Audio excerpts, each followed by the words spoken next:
Good morning बच्चों। आज हम भारत में परिवार तथा नातेदारी के बारे में अध्ययन करेंगे। इस चैप्टर के अंतर्गत हम कई सारे टॉपिक हैं, जिसके अंतर्गत सबसे पहला टॉपिक जो है भारत में परिवार। तो आप जैसा कि देखेंगे कि किसी भी समाज की संरचना को समझने के लिए परिवार को एक क्या होता है, बुनियादी इकाई के रूप में, मतलब सबसे छोटी इकाई है, समाज की सबसे छोटी इकाई है। बगैर उस किसी भी समाज को अगर समझना है तो उसके परिवार की संरचना को समझना जरूरी होगा। इसी के तहत आज हम देखेंगे कि परिवार किसे कहते हैं। तो विभिन्न समाजशास्त्रियों ने अनेक आधार पर परिवार की परिभाषाएं दी हैं। किसी ने इसके आकार, बनावट और कार्यों के आधार पर दी है। तो मैकाइवर और पेज ने परिवार की जो व्याख्या की है, उनका कहना है कि एक छोटे और यौन संबंधों पर आधारित उस समूह के रूप में की है जिसमें बच्चों के पालन पोषण और जन्म की व्यवस्था की जाती है। इसी तरह बर्जेस ने कहा है कि परिवार ऐसे व्यक्तियों का समूह है जो विवाह, रक्त या गोद लेने के संबंधों द्वारा बंधे होते हैं। तो जैसा कि इसमें स्पष्ट है कि परिवार कैसे व्यक्तियों का समूह है, उसमें विवाह संबंधी हो, जैसे कि पति और पत्नी, वो क्या है, विवाह संबंधी। रक्त संबंधी, पिता और पुत्र या माता या पुत्र या भाई या बहन, ये क्या हुए, रक्त संबंधी। गोद लेने वाले संबंधी कौन कौन से हुए, जैसे किसी की संतान नहीं होती या होती भी हैं तो लोग गोद लेते हैं। तो गोद लेने वाले भी संबंध जो होते हैं उनको सामाजिक मान्यता प्राप्त होती है, तो वो भी परिवार के अंतर्गत आते हैं और उनको वो सभी अधिकार और दायित्व निभाने होते हैं या अधिकार मिलते हैं जो कि किसी परिवार के सदस्य को मिलते हैं। तो अब हम इसी में देखेंगे कि परिवार की विशेषताएं कौन कौन सी हैं। तो सबसे पहला जो आता है एकाकी परिवार। एकाकी मतलब एकल परिवार, छोटा परिवार या मूल परिवार या न्यूक्लियर फैमिली जिसको बोलते हैं हम। तो ऐसा परिवार क्या होता है, आकार में बहुत छोटा होता है। छोटा कैसे होता है, उसमें या तो विवाह संबंधी होते हैं या रक्त संबंधी, तो पति पत्नी और बच्चे। दूसरा इसका क्या है कि इसकी सार्वभौमिकता। सार्वभौमिकता मतलब फैमिली जो है समाज में सब जगह पाया जाता है। कोई ऐसी जगह नहीं है जहाँ पे फैमिली या परिवार नहीं पाया जाता। इस वजह से इसकी पहली विशेषता है सार्वभौमिकता। भावनात्मक आधार क्या हो गया कि परिवार के अंतर्गत रहने वाले जो सदस्य होते हैं आपस में भावनात्मक आधार पर बंधे होते हैं, जुड़े होते हैं।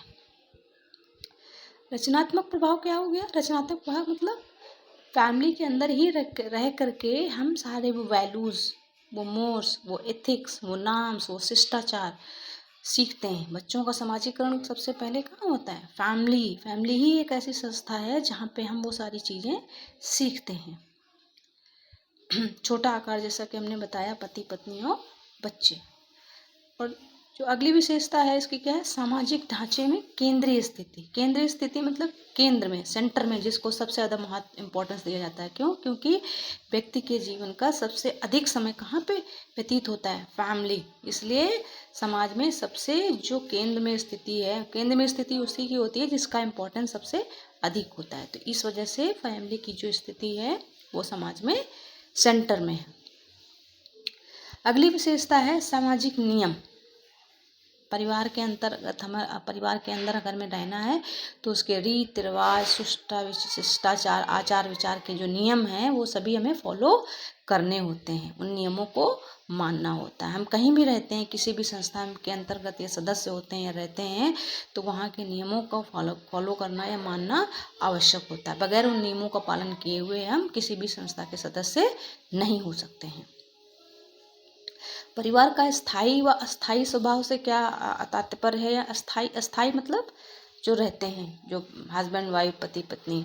और अस्थायी कब हो जाते हैं, जैसे किसी की आकस्मिक पति पत्नी में से कोई मृत्यु हो गई तो भी परिवार टूट गया, या डिवोर्स हो गया, या दुर्घटनावश किसी की मृत्यु हो गई। इस तरह से ये होते हैं कि परिवार स्थायी भी है और अस्थायी भी है। इसलिए इसका स्वभाव स्थायी भी है और अस्थायी भी है। अब इसी के अंतर्गत आते हैं विस्तारित परिवार। विस्तारित परिवार में कौन कौन से होते हैं, जनरली 3 पीढ़ी के सदस्य होते हैं। 3 पीढ़ी सदस्य जिसमें एक पति पत्नी की अविवाहित संतानों के साथ उसके विवाहित पुत्र की पत्नी और उनके बच्चों का भी समावेश। तो 3 पीढ़ियाँ कैसे हो गई? हस्बैंड वाइफ, उनके बच्चे, उन बच्चों की बीवी और उनके बच्चों के बच्चे। तो 3 जनरेशन्स के लोग जनरली इसमें होते हैं। इसके बाद आता है आपका जॉइंट फैमिली। जॉइंट फैमिली मतलब संयुक्त परिवार। संयुक्त परिवार। उसके बाद फिर आता है आपका पितृसत्तात्मक या मातृसत्तात्मक। पितृसत्तात्मक में क्या होती है? जो सत्ता होती है वो किसके हाथ में होती है? पितृपक्ष में होती है, फादर के हाथ में होती है। और मातृसत्तात्मक में क्या होता है? जो रूल रेगुलेशन, जो पावर होती है, घर की अथॉरिटी होती है, वो माँ के पास होती है। मातृवंशी में क्या होता है? जब वंश माँ की तरफ से चलता है और पितृवंशी में पिता की तरफ से चलता है। तो बच्चों आपने देखा कैसे एकाकी परिवार की कौन कौन सी विशेषताएं होती हैं। विस्तारित परिवार क्या होता है, संयुक्त परिवार क्या होता है, पितृसत्तात्मक और मातृसत्तात्मक सत्ता के आधार पे हो गया, और मातृवंशी और पितृवंशी वंश के आधार पे हो गया। तो बच्चों आपने देखा कि कैसे भारतीय समाज में या भारत में समाज की जो संरचना है किस प्रकार है। परिवार सभी जगह पाए जाते हैं, पर इस तरह के परिवार नहीं पाए जाते जैसे कि हमारे भारत देश में है। इसी के तहत आगे हम देखेंगे कि संयुक्त परिवार की क्या क्या विशेषताएं हैं। तो कल हम संयुक्त परिवार की विशेषताओं के बारे में अध्ययन करेंगे। Thank you.